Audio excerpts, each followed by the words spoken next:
welcome to Season 4 of the Soccer Coaching Podcast, brought to you in association with our friends at Spond. Thank you for listening. I hope you enjoy this episode.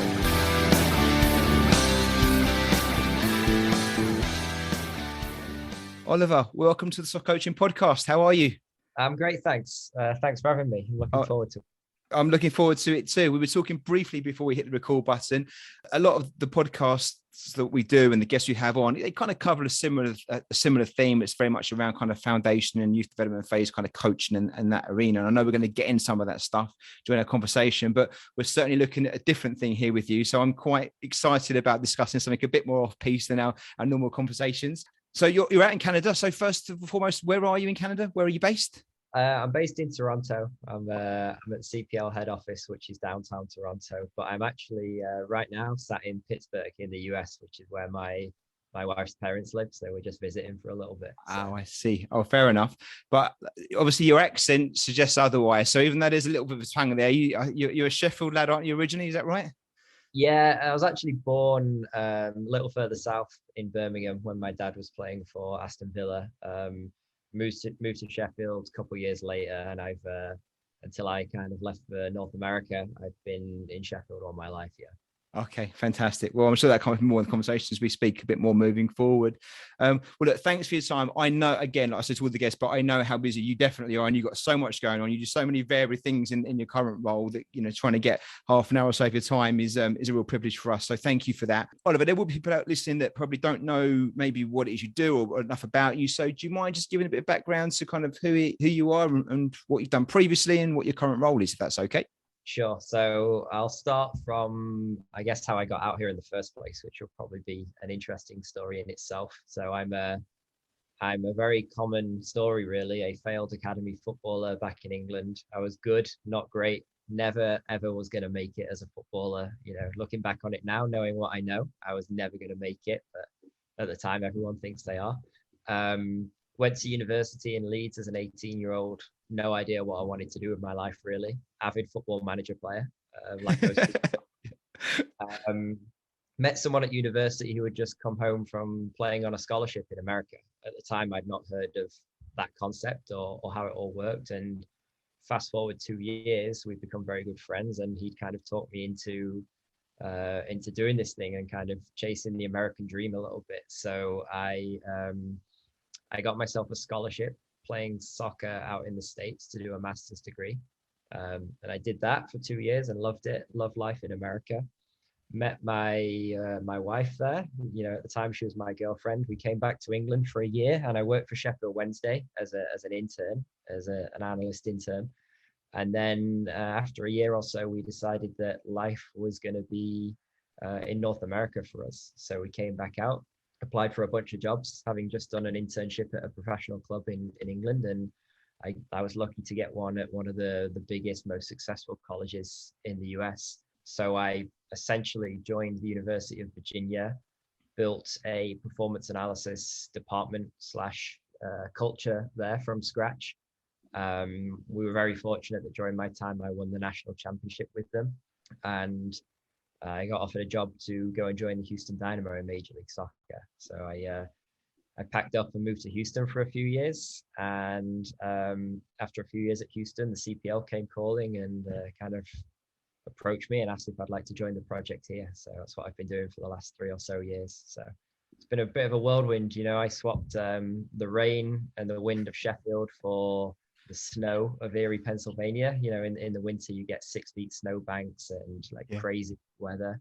And then I swapped that for palm trees and cactuses in Texas. And then for some God knows reason, I decided to go back to the snow in Toronto. So it's been interesting.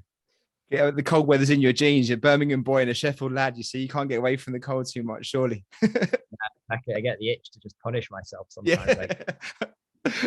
Well, I'm London. It's just drizzle in London. We don't get anything really. It's just drizzle the whole year round. So I'd rather have the extreme 6 foot or the palm trees, but of snow, or the palm trees. Brilliant. Well, I think what happens quite common in this when we talk about people's backgrounds and their journeys through football, it's often not planned, is it? Things just evolve, either a chance conversation or, you know, someone you're talking to. It feels like that's a bit of your journey. It's been more by kind of just opportunities that present themselves and you've taken them. Is that fair to say? Yeah, I'd say so. I think in life, certainly from my point of view, you have to be ready to seize opportunities that come your way. I don't necessarily believe that some people just get lucky with opportunities. I think maybe some people are better at spotting them and taking advantage of them. Yeah. But yeah, when there's been an opportunity to do something quite interesting or a little bit different in my life, I feel like I've gone in kind of with 2 feet a little bit at times. And, like I said, decided to move to Texas or just decided to move to America, instead of trying to grind it out at Sheffield Wednesday. So You got to be brave sometimes, right? yeah, exactly. So you mentioned briefly that obviously Dad was a well-known player and played at a very high level. Having that background, did that mean you were always going to do something in football? Was that always the plan? Did you think even from your early ages? I mean, from when you were little, did you always think I'm going to be a footballer or a coach or something? Was that always what you were aspiring to be? Yeah, I mean, I was football mad, obviously going as a 3, 4, 5, whatever year old, seeing your dad play at Bramall Lane, which is where I saw most of his games, was like I fell in love with the game, and it's been in my life, my whole life. So I knew I always wanted to do something in football. And, again, typical kind of, I feel like it's a stereotype, but my dad ended up owning a pub after he retired. That was a rule, wasn't it, from that generation of football players? You have to buy a pub, yeah. Your contract. So also moving into the pub and seeing my mum and dad kind of self-employed and entrepreneurs, I think I always knew I wasn't going to be sat behind a desk, doing whatever it is that people do behind desks. So I always knew that combining the two and reading between the lines, I think a life in football was for me. What aspect of that I wasn't totally sure. Like I don't really, in a traditional sense, I'm not a coach, and I don't get excited by traditional coaching, i.e. being one of a head coach or an assistant coach, putting on sessions on whatever it is, possession or counter-attacking like that. That's not me, but I do a very interesting aspect of coaching on an individual level and using data and things like that. But yeah, I was always going to be working in football in some capacity, I feel like. So your expertise is, or what certainly was, more around the analysis side. Was it looking at how player performance, how you can use data to measure player performance and improve that? Is that what you were doing when you were at Virginia and at Houston? Yeah. So not just individual players, team wide, objective decision making, what do our eyes tell us is happening versus what's actually happening. Very often they're two different things, and trying to marry the two worlds. Like I certainly have an appreciation for the coach's eye and kind of his nous and the knowledge that he carries with him through his career, and you have to respect that. And I think that's something that gets missed sometimes by a lot of kind of modern young analysts that think the numbers are the numbers. So my speciality really is kind of marrying those two worlds and being almost like a data translator really, and figuring out what it all means and putting it in layman's terms for the coaches, right? And vice versa. If they've got a problem, I can then start to figure out if I can answer that problem for them using the numbers, so really interesting. I love that, a data translator. I love that. But I mean, it's playing a more significant role, isn't it, in football? I mean, I see it from a distance, but it sounds like data is becoming, more and more a factor in making decisions around not just maybe how you set up a team or how you look at your position, but also how you recruit players. And again, maybe looking at younger players, looking how they might develop into first team players. Is that something you've noticed as well? It's becoming more prevalent. Yeah, I mean, just if you look at Twitter or whatever, right, you can't scroll down a timeline without seeing some sort of statistic or visualization, heat map, shot map, whatever it is. I mean, obviously my Twitter is a little bit of an echo chamber for that, but even on the mainstream, right, it's on Sky Sports now. Numbers are all over Sky Sports News. So it's here and it's here to stay. I can't think of many sports, if any, across the world where adopting kind of a data-driven approach hasn't improved things, at some level. I think anyone who doesn't use any data or is always going to be kind of behind the pack in modern football.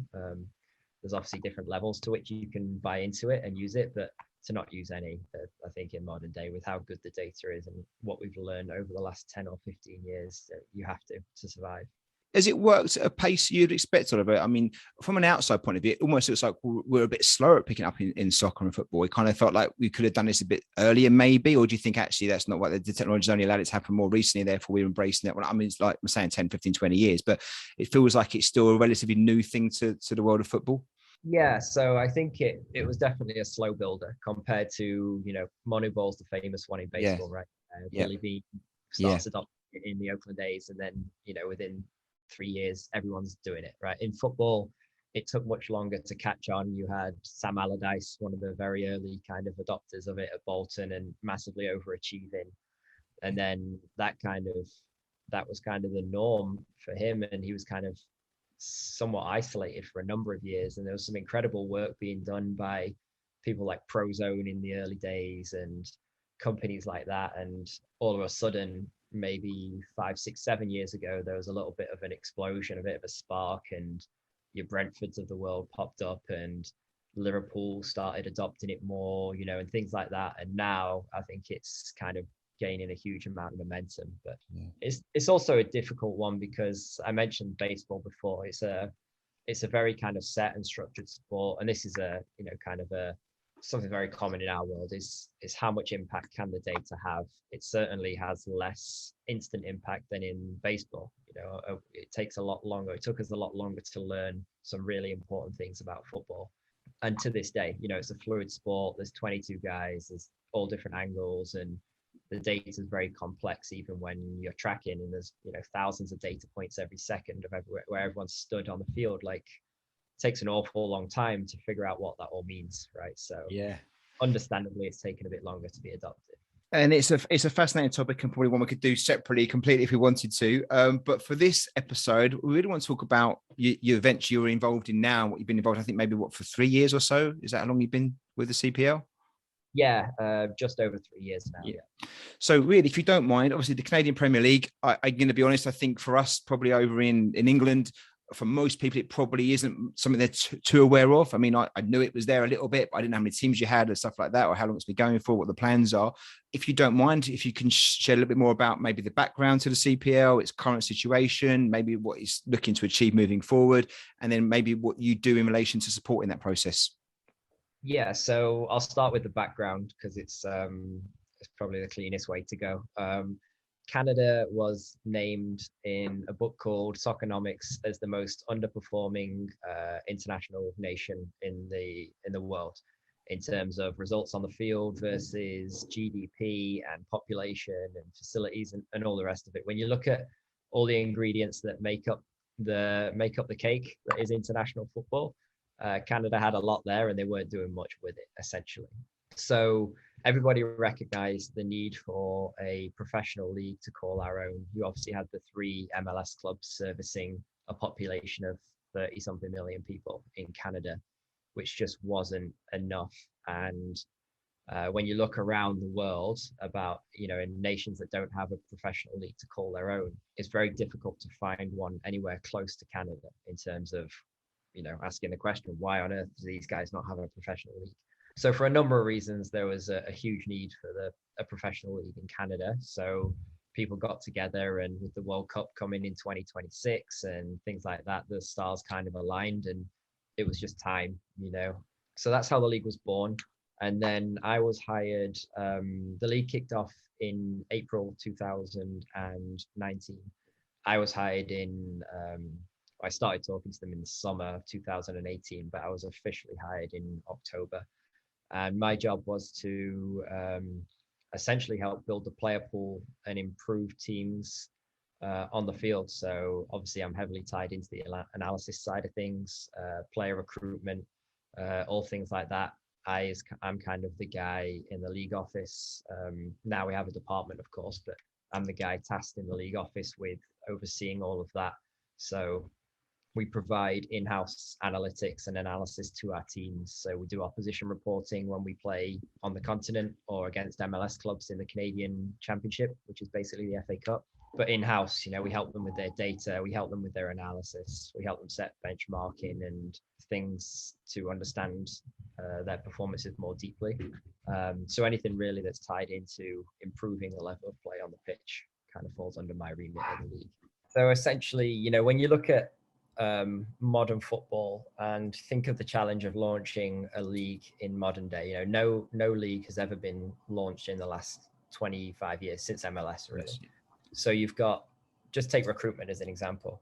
You've got clubs in our league trying to sign players from all over the world, They're, for the most part, coaches and operators who have never worked in professional football before, dealing with agents that have been in the game for 20 years and clubs that have been in the game for hundreds of years. And, you know, when you look at who's got the institutional knowledge there and the upper hand in negotiations and player evaluation and things like that, it's not us, right? So we set up a department in the league office to try and help with some of that. And we know we act as, I call it the night scouting department, almost like an independent silo that services all the clubs, because they can't at the moment afford data analytics and, you know, professional scouts in a number of countries across the world and things like that. So while we don't really have the finances and the resources to build that infrastructure 8 times over for 8 different clubs, we have the resources to, you know, build it once and service 8 different clubs. You know, maybe not as much, you know, not 100% toward them, but you can definitely do some help there. So Yeah,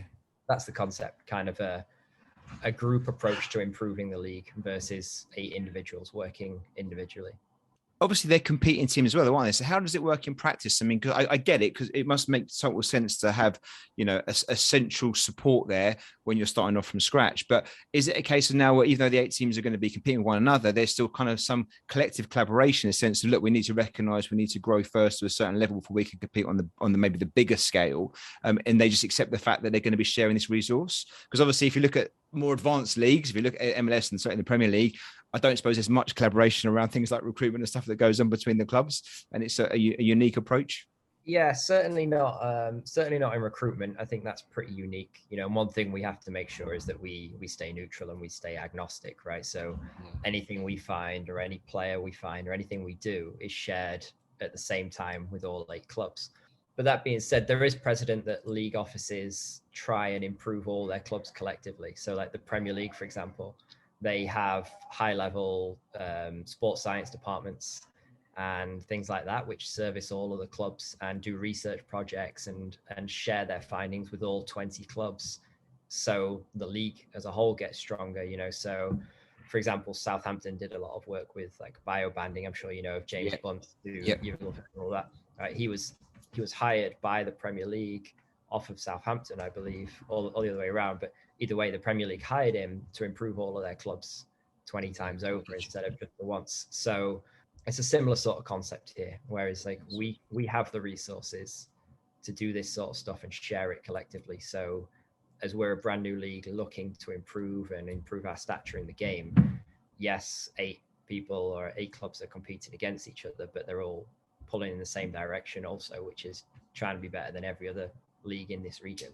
So current situation, I mean, I guess the timing maybe been a bit hampered by a global pandemic that you couldn't have anticipated when you were putting this together.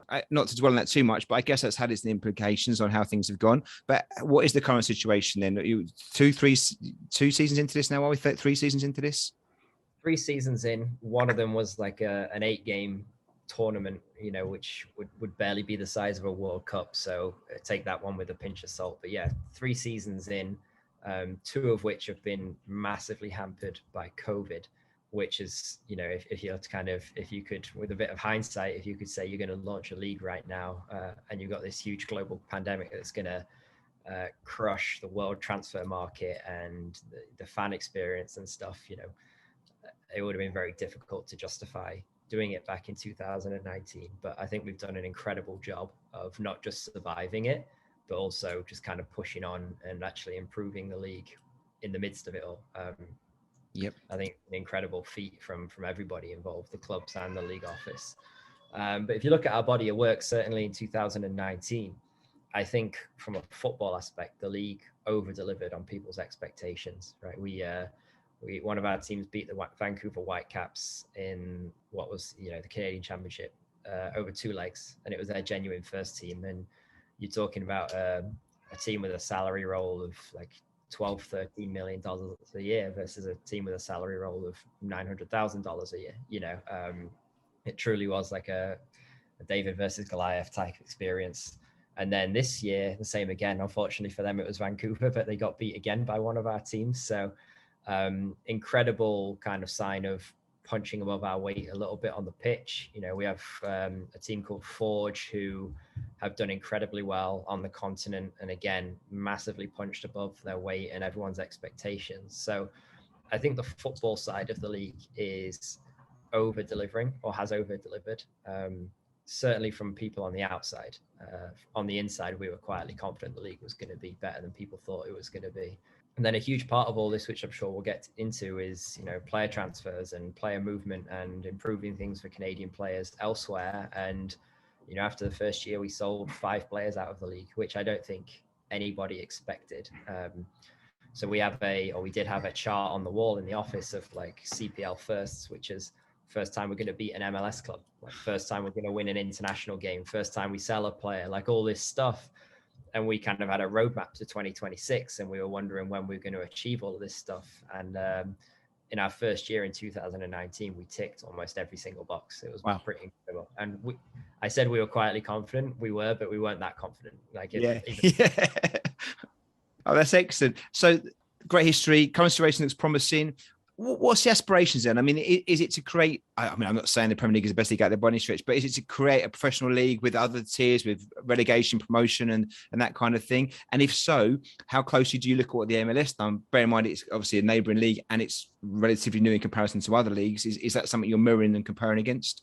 Yeah, I think it would be impossible to ignore what MLS have done, right? I mean, I mentioned about other professional leagues launching. We're certainly the only one that's launched in the kind of digital age. But even MLS, 20 years, 25 years, they're fairly young, and they share a border with us. There's a lot of very similar culture. Like, how could you not look at them and take some of the best things that they've done and say, that's worked incredibly well for them, we should do the same? You know, obviously we'd like to improve on some things that we think they didn't do so well, but we've had a massive advantage there in kind of, there's nothing wrong with aspiring to be, or kind of taking lessons from a league that's been incredibly successful. So that's really helped. You know, promotion, relegation, things like that, that's currently above my pay grade. You know, that's a very high level, like deep business decisions. Yeah. My job's to improve the level of play on the pitch. So I can have a discussion about whether promotion and relegation would help with that, of course, but you know, there's huge implications of that. I think right now the aspiration of the league is to help the Canadian national team. I think when you look at why the league was born, what was going on here, you know, we've got 150 Canadian players now with jobs that didn't have jobs in football before, plus staff, you know, people working at clubs. You know, there's been an incredible success story there in terms of there's actually an industry here now for people to work in. They're just not just fans anymore. But certainly one of the huge aspirations for this whole project would be to get young players professional minutes at a higher level than they had previously and help the national team. So we understand that, you know, we're not going to have Alphonso Davies playing in our league when he's Alphonso Davies. But if this league was around when he was 15 making his debut, could he have kind of cut his teeth in CPL? You know, could Tejan Buchanan have played some games in CPL on his way to being, you know, what he is now? And I think that's what the project is right this second. Will that change, you know, past 2026 and as the league grows and starts being a bit more of a heavyweight financially and things like that? Like, yeah, of course, I think it's an evolving kind of target. I don't think you can sit here and say this is what we're going to be for the rest of time. But right now, we're about young Canadians. We're about veteran Canadians that have gone and played in Europe and can come home and teach our young Canadians certain things. And we're about the national team. So we've got a target internally that we'd like 50% of the Canadian national team squad that takes the field in 2026 on home soil to have played a game in our league. So whether that's, you know, a guy on loan from MLS or, you know, someone that we've given a season, 2 seasons to as an 18-year-old, and now he's, you know, probably not playing in our league anymore. Maybe even, you know, one of the best couple of players in our league that, you know, John Herdman sees fit to call up as the, you know, one of the bottom end guys on the roster, but be a very good roster by that time because they're already doing extremely well. So yeah, I think that's the moonshot right now. Well, you've touched on it a few times already in the conversations that we had around like youth development and player development, which I'm sure is a massive part of what you're doing with the CPL. I read a stat, I think the other day saying, and correct me if I'm wrong, Oliver, but I think soccer has overtaken ice hockey as a participation sport for the youth, for under 17s in Canada. Is that something you're aware of? Is that right? Not totally aware, but we know it's getting close. Like, it wouldn't surprise me at all if Okay, that's yeah, I could have it wrong, so don't quote me, but I think it's there or thereabouts. But it shows you it's obviously got there's a great kind of grassroots swell of activity around there for you guys to tap into. And like you say, soccer economics. I remember reading the book, and it did highlight Canada in a way you've highlighted already. So the potential is obviously huge there. So it must be so exciting to be part of this project in which you've got all these things around you that you can dip into to hopefully build the successes. But for us, really, on this podcast, we do look at certainly youth players and younger players, and I'm keen to know really what part of your role, but what part of the CPL is looking at developing the grassroots game, maybe, and these younger players then to come through and hopefully become the next stars in the CPL or moving abroad if that's where they takes them. But starting off really with you being their foundation as part of that, what does that look like for you guys, and how are you embracing that opportunity? Yeah, so youth development in North America is notoriously difficult, right? And it's a very, very convoluted, complex system for a number of reasons. And I think one thing that we know about Canada certainly is there's no point pumping loads of money and loads of resources and everything into the youth game without there being a North Star, without there being something to aspire to. So without the CPL, the fact is that you could improve the youth system here, do as much as you want to do to the youth academy system here. And at the end of it all, they're still going to college in the United States, or they're still going and playing in MLS maybe, so it was very important for us to have a professional league to kind of fulfill the needs of all those talented youngsters before we start kind of getting into impacting youth development. With that being said, does it benefit us to help improve the level of young players in Canada? Like, yeah, of course it does. How can it not? But there's also an infrastructure in place here, I think, which is unlike anywhere else in the world other than maybe the United States, where you've got hundreds and hundreds of youth clubs that have more contact hours with players and better resources than almost anywhere else in the world. Like, so growing up, I wasn't in a youth academy, a professional youth academy for a long time. I only joined when I was 14, maybe. And my youth development was playing in the back garden, playing on the school field with mates, one man Wembley, like all that type of stuff. And then playing for AFC Drumfield on the outskirts of Sheffield. And, one of the kids' parents was the coach, and we train once a week and then play at the weekends. Whereas here in North America, you've got professional full-time coaches with badges and all the rest of it, getting paid a salary to be a soccer coach. They are who coach your kids. And contact hours, it's, 3, 4, 5 times a week plus games at the weekend. So, you think you've got, it's not exactly 92, right? But you think there's 92 professional full-time academies in England to service the Football League. Well, there's probably double or triple that in Canada, and probably 10 times that in the United States, obviously at different levels and different categories of clubs. But you go to somewhere in Canada like Vaughan or Woodbridge Strikers or Oakville or somewhere like that, or the foothills out over in Calgary, and these places are not far off, maybe not Premier League academies, but professional academies, Football League academies, and then the MLS clubs, of course. Now you're getting into $100 million facilities, and like now you're talking about close to Premier League academies. So it's not black and white in terms of how easy it is for us to positively impact the youth game over here, and it's going to take a lot of time.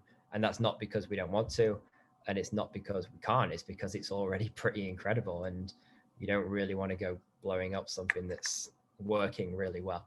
So I don't believe, and I don't think many people here believe, that the system or the coaching and all that type of stuff was a huge issue here. I think the pathway and the opportunities for players is what's been holding Canadian soccer back, hence why the CPL is now around. Yeah. And I guess having that North Star, as you put it, hopefully will inspire more young people to jump on that and get involved in that. By definition, will kind of raise standards as well, because you've got more participation going on. How do the clubs link into the kind of network of coaching facilities available then? Like, if they're not doing it themselves necessarily, will they be linking in with a community kind of, I don't know, call them private academies over there then? Yeah, so everyone's got a bit of a different model. So we have one of our clubs, FC Edmonton, who did have a private, free to play traditional academy for years and years and years, which they recently shut down. And to be kind of, I don't want to say brutally honest, but to be honest about it, they were kind of providing a service to the community in a free academy that was achieving the same as the paid academies across the country, except they were losing loads of money doing it, right? Then you have one of our clubs, Cavalry, who are based out of Calgary. They have a kind of a hybrid, and so do Forge with an academy called Sigma, where it's pay to play, but there's some scholarships available for certain players, and it's almost like a private school, where there's for the right pupil, there's some free tuition available. And then you have an awful large number of traditional pay to play youth soccer clubs, which have no official connection to our clubs. Like for example, York in Toronto, they don't have a York youth club, but there's 10 incredible youth clubs around the greater Toronto area, all of which work with York in some capacity. And one thing the league did very early on was we bought the semi-professional league called League One Ontario, and essentially the plan is to kind of have that as a league-wide academy, a league-wide 23s system, whereby instead of each club owning a youth team or their youth club, why would the league not own a league full of 25 youth clubs and kind of have just kind of broaden the range of the players that we can bring in, and kind of people, you don't want people trying to improve the pie and fighting over their slice of the pie. You want to make a bigger pie, right? And then everyone's a winner, and that's the concept here. And it's not far off the Brentford model, some other teams that are adopting it, right? Which is, it's incredibly hard and incredibly expensive to develop young soccer players. And in a market such as London, Brentford were doing it and losing their best players anyway. And if we did it, we might lose our best players to Toronto FC anyway. And you've already got a league that's producing an incredible amount of great young players for our league. Like, why would we disrupt that and start messing around? Why would we not embrace it and empower them to be even better and offer them something else at the end of it, i.e. their players are now coming and playing in a professional league? Does that drive development and improvement as fast, if not faster, than us doing it as 8 youth clubs as a team? Like, I think it probably does. Obviously, a large part of player development is obviously coach development. What's it like in Canada with regards to coach development? I mean, again, it maybe comes hand in hand when you've got established leagues that have had a long history. The FA, again, it's one of those things. I think they'd be proud of what they do.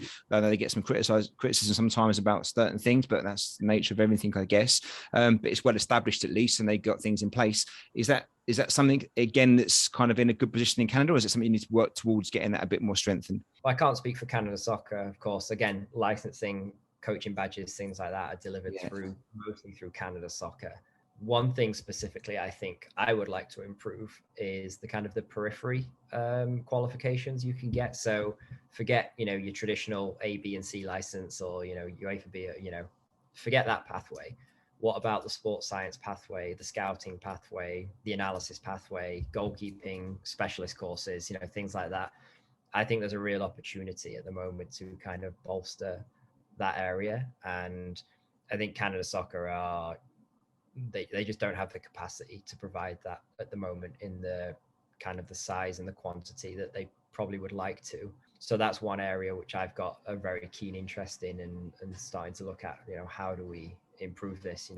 Wasn't really going to go into this too much, but one of the things I did when I was at Houston was I built a course, or a series of courses in analysis, teaching people how to use performance analysis better. It was aimed at the regular coach to learn how they can use analysis, how they can use video, how they can use data and tie it into their coaching at any level.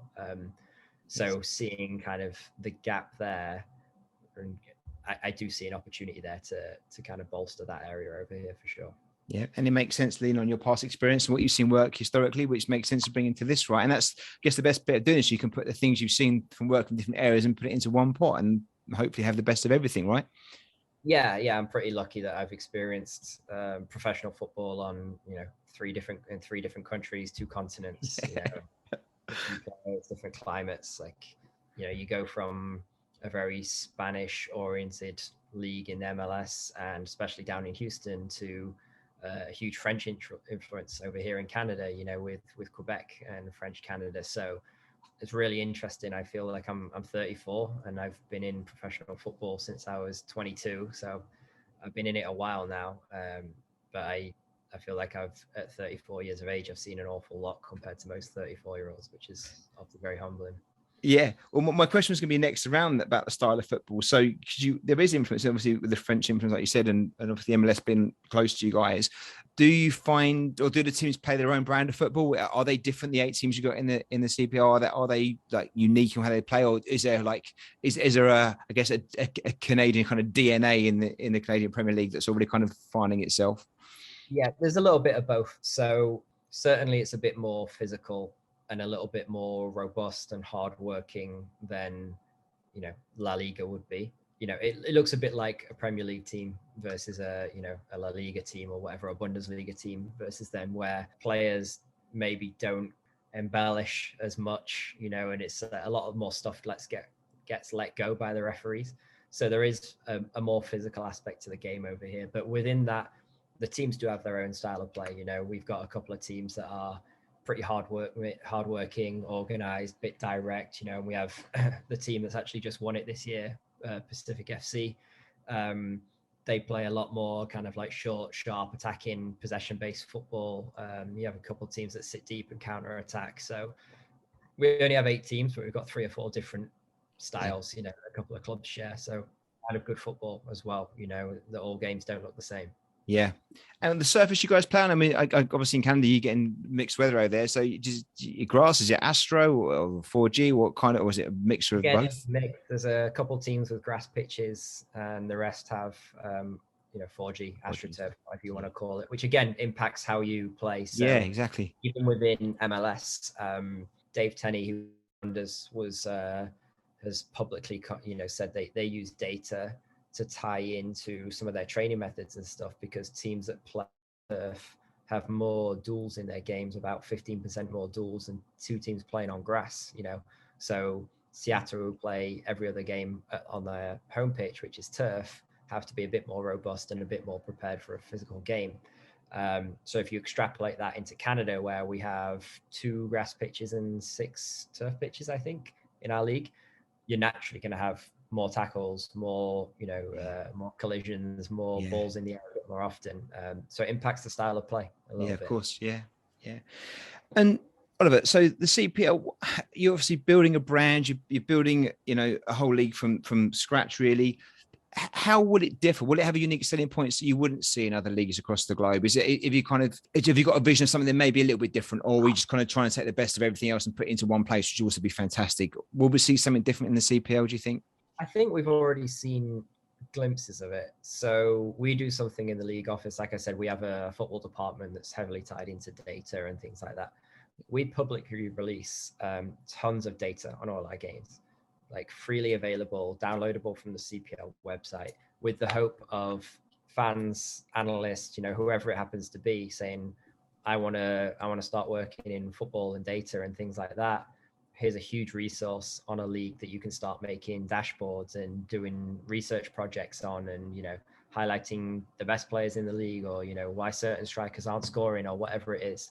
So when you look at kind of the bigger question, which is how does a brand new league in Canada grab the attention of anyone that isn't in Canada, or even people within Canada, I think you have to be a bit different. Otherwise, you're just offering the exact same as everyone else, but you're smaller. You don't pay your players as much right now, you know, things like that. So how are we going to get eyeballs on us, and how are we going to spark interest in the league?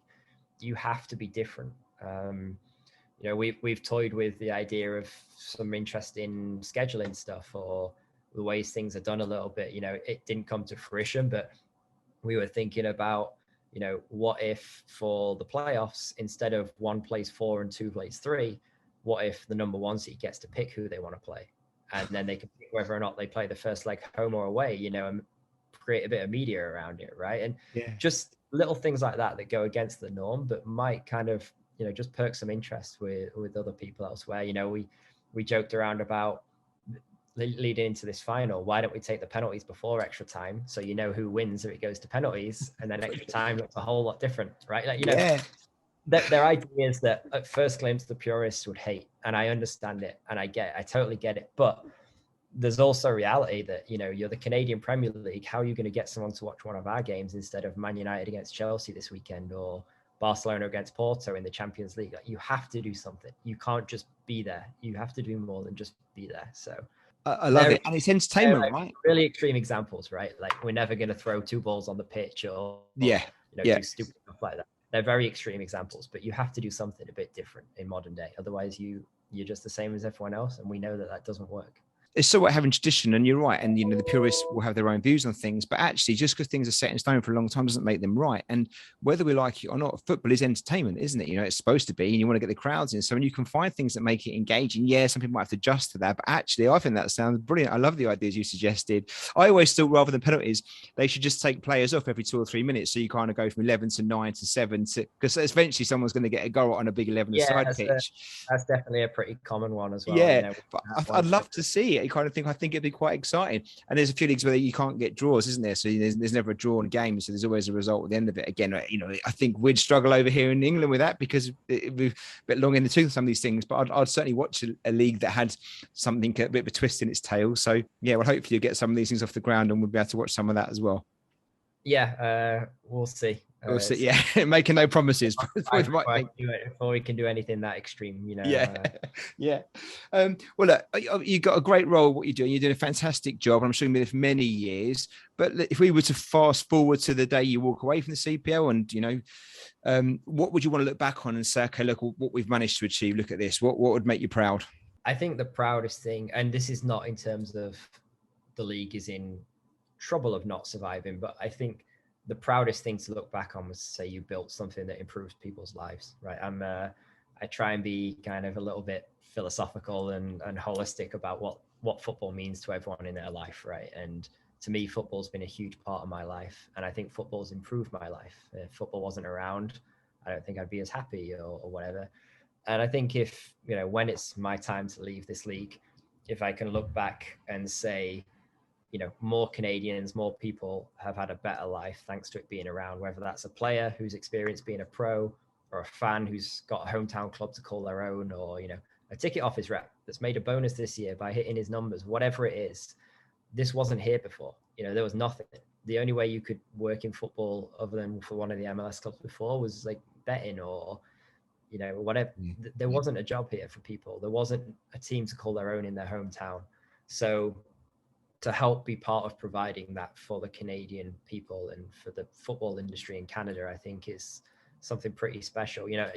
We could all say, I would love to go and find a guy that we sign for 10 grand and then flip him for 10 million, and everyone makes a load of money and it's great. But, at the end of that, the money is only there to, in theory, help people's lives anyway, right? So I think it's more important that you're doing a good thing, and at the end of it all, there's a better football industry in Canada at the end of all this. It's the legacy, right? That's the most important thing. Yeah, I think so. And it's certainly not saying I need my name on it and people to associate. But part of that really with me. Like it's much bigger than any one person, right? But if the Canadian Premier League is kind of like a household name within Canada and hopefully elsewhere in the world in the next 10, 15, 20 years, then I think we've done something pretty incredible. Super stuff. And Oliver, we ask all our guests this question, and you may have covered it in the stuff you already said, because you've definitely jumped around a little bit. So if possible, there might be something else you want to add in. But if there was one thing you could change about the world of football, what might that be? I think at the moment, like we spoke about unique ideas and the way things are done. I think it would just be a little bit more open-mindedness about the way it's always been done isn't necessarily the best way to do things.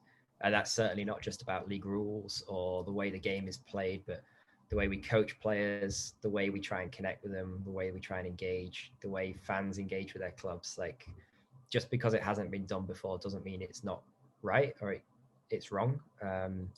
And it doesn't mean it can't be beneficial, right? Every single business, every single entity in the world is evolving every day and improving for the most part. And football has to be the same. We have to be open to new things. I guess it's a bit like, when you see modern stadiums that get built, every latest stadium is better than the last one, isn't it? They look great in the time, but if you build one 5 years later, you're going to be even better than the one that's built previously. And you've got the benefit of looking back and seeing what's kind of working and what's not working, and putting it together. But that's a huge responsibility as well. Loads of opportunities, but huge responsibility. Thank you so much for sharing the story. It's really appreciated. My best mate lives out in Vancouver. I've heard rumors am I right in thinking there's going to be a team from Vancouver in the CPL? Is that right? Or have I got that wrong? Yeah. So we have our champions that won this weekend actually are from Victoria Island, which is the small island outside of Vancouver. And yeah, we're expanding into Vancouver. So there's a new club coming there in 2023. So he'll be delighted. He's a Watford fan, so anything that can get away from being a Watford fan, I'm sure will be great for him. So I'm sure he'll be all over that. Well, living in Vancouver is not, something we didn't mention, but Canada has 3 of the top 10 cities to live in the world, according to like Forbes or Time Magazine or whatever it is, right? But Vancouver's one of them. So I'm sure he's doing just fine living in Vancouver. Honestly, he is. I get the calls every morning where he's driving off to work and he's got the ocean on one side and the mountains on the other. So it's always, and I'm in dirty old London with the rain coming down. So yeah, it certainly looks like a beautiful place. Oliver, thank you so much. So obviously your plans is to make this work, but how do you see your role evolving over the next 5 years or so? It's really interesting, actually. I joke around and tell people that, my role is all about infrastructure and improvements and stuff, right? And so my job is to help the league so much that I'm not needed anymore and the teams can do it all without me, right? And that's not to say that I'm keeping I'm keeping this thing together or whatever, but if I'm not helping, I shouldn't be here, right? But in theory, if I do my job well, the teams don't need me anymore and they all have someone in their organization that's doing exactly what I'm doing. So I always say that success for me looks like not having a job anymore. But hopefully that means that someone else values the job that you're doing and decides to employ you versus scrapping around, seeing what's available somewhere and, traveling all over, taking a new direction down in India or China or somewhere. Well, exactly. Well, and I'm sure as the league evolves and progresses and builds and grows, that will create other work opportunities as well, won't it? And I'm sure which you can support and be involved in. So I'd love to have you back on again, maybe in a year or two's time, just to have a look back and see where we spoke about like now and how things have progressed since with you personally on the journey that you're on, but also with the league itself. Would that be okay? Yeah, that'd be fine. I'd love to. Yeah, obviously just let me know when to hop on and I'll be more than happy to. Brilliant. Thanks, Oliver. And if people want to find out more about you or the CPL and things in general, what's a good way of going about that? What's some, maybe the website resources or your Twitter handle, if you don't mind sharing that, that'd be great. Yeah, so my Twitter handle is Gage, but the A is a 4, so it's G4GEY. It's a pretty mundane, corporate league office employee timeline these days. I'm not getting into fights with fans or any stuff like that, but every now and then I'll share something interesting. The league website, canpl.ca, it's got all the resources. You can investigate our clubs. There's some pretty good video content on there and stuff like that. And just take an interest. We have center circle data. It's called the data project I talked about, where you can download Opta data from all of our games, key passes, shots, tackles, all the expected goals, like all the rest of it. So if that's your thing, there's a huge resource of 3 years worth of data on there for you. Reach out to me. I don't mind Twitter inboxes and stuff like that. LinkedIn, I do my best to get back to everybody. It's tough. You get 100 friend requests a day and 55 of them are people trying to sell you something. or whatever, socks and shin pads and stuff. But where possible, I try and engage. And I know that if it wasn't for some, like we talked about, luck along the way, or it wasn't for some opportunities that came my way by reaching out or cold calling people, I might not be where I am. So I try and pay that back a little bit whenever I can. Brilliant. That's great to hear. Well, you were kind enough to get on the podcast with us and agree to give us some time today. So you're definitely a man of your word. Thank you so much. Are you going to be staying Canada, US, or back to England for Christmas? What's your plans? Christmas, I'm going to be in the US at my wife's parents here. Okay. We had a baby. He's going to be 1 in January. Oh, congratulations. Yeah, thank you. It's obviously very rewarding, but obviously very tough at the same time sometimes. And travel isn't always easy. So between COVID and Christmas air travel and all stuff like that, I think America's the best bet for us this year. Just saying where you are. Brilliant. Well, Oliver, thank you so much. Have a great Christmas. Congratulations on the young family, and congratulations on the role and the work you're doing in the CPL. That does sound fascinating. It's obviously a very exciting project. There's some wonderful things there. I'll be watching closely to see how things are going, and we'll definitely get you back on to give us an update in maybe a year or two's time, so we can see how things are. Sounds great. Thanks for having me. Really. Cheers, Oliver. Thanks. Yeah. This episode is brought to you in association with our friends at Spond. Spond takes all the hassle out of organising any group event and is ideal for coaches and managers when dealing with the administration of their teams. We've been using the Spond app for about 2 seasons now, and it's been superb help in removing the hurdles so we can spend more time doing the things that we love. Spond works across any device and allows you to share files, create polls, schedules, manage events, attendances, make payments, send group and private messages, and it even syncs across with your calendar. For more information on Spond or this episode, please see the show notes. Thank you for listening, and we hope you enjoyed the episode.